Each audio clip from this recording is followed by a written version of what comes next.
जय माता दी भक्तों, स्वागत है आपका मेरे YouTube चैनल कथा संगम में। हर साल माघ माह के कृष्ण पक्ष की चतुर्थी के दिन सकट चौथ का त्यौहार मनाया जाता है। इस तिथि को तिल चतुर्थी, संकष्टी चतुर्थी और माघी चतुर्थी भी कहा जाता है।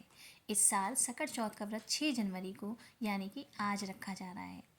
शास्त्रों के मुताबिक सकट व्रत में गणेश पूजन के साथ प्रभु को गुड़ और तिल का भोग लगाने का भी खास महत्व है।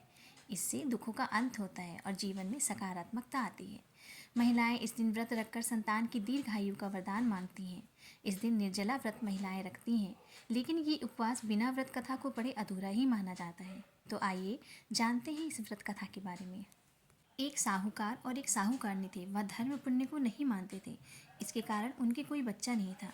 एक दिन साहूकारनी पड़ोसी के घर गई। उस दिन सकट चौथ था। वहाँ पड़ोसन के सकट चौथ की पूजा करके कहानी सुना रही थी। साहूकारनी ने पड़ोसन से पूछा, तुम क्या कर रही हो? तब पड़ोसन बोली कि आज चौथ का व्रत है, इसलिए कहानी सुना रही हूँ। तब साहूकारनी बोली, चौथ के व्रत करने से क्या होता है?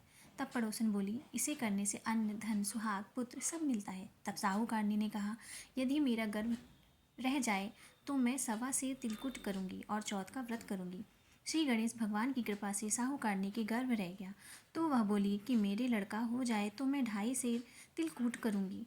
कुछ दिन बाद उसके लड़का हो गया तो वह बोली कि हे चौथ भगवान, मेरे बेटे का विवाह हो जाएगा तो 5.25 सेर का तिलकुट करूँगी। कुछ वर्षों बाद उसके बेटे का विवाह तय हो गया और उसका बेटा विवाह करने चला गया, लेकिन उस साहूकारनी ने तिलकुट नहीं किया।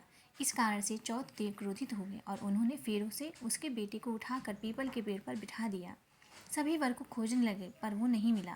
हताश होकर सारे लोग अपने अपने घर को लौट गए। इधर जिस लड़की से साहूकारनी के लड़के का विवाह होने वाला था, वह अपनी सहेलियों के साथ गणगौर पूजने के लिए जंगल में धूप लेने गई। तभी रास्ते में पीपल के पेड़ से आवाज़ आई, ओ मेरी अर्धव्याही। यह बात सुनकर जब लड़की घर आई, उसके बाद वह धीरे धीरे सूखकर कांटा होने लगी। एक दिन लड़की की माँ ने कहा, मैं तुम्हें अच्छा खिलाती हूँ, अच्छा पहनाती हूँ, फिर भी तू सूखती जा रही है, ऐसा क्यों?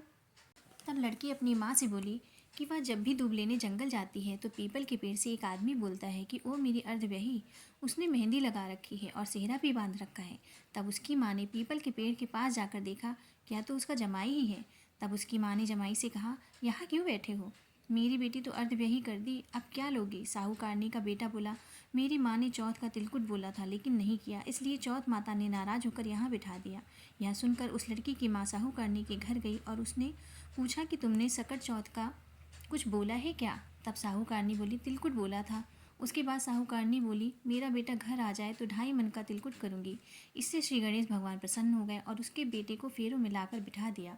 बेटी का विवाह धूमधाम से हो गया। जब साहूकारनी के बेटा एवं बहू घर आ गए तब साहूकारनी ने 2.5 मन तिलकुट किया और बोली, हे चौथ देव, आपके आशीर्वाद से मेरा बेटा बहू घर आए हैं, जिससे मैं हमेशा तिलकुट करके व्रत करूँगी। इसके बाद सारे नगरवासियों ने तिलकुट के साथ सकट व्रत करना प्रारंभ कर दिया।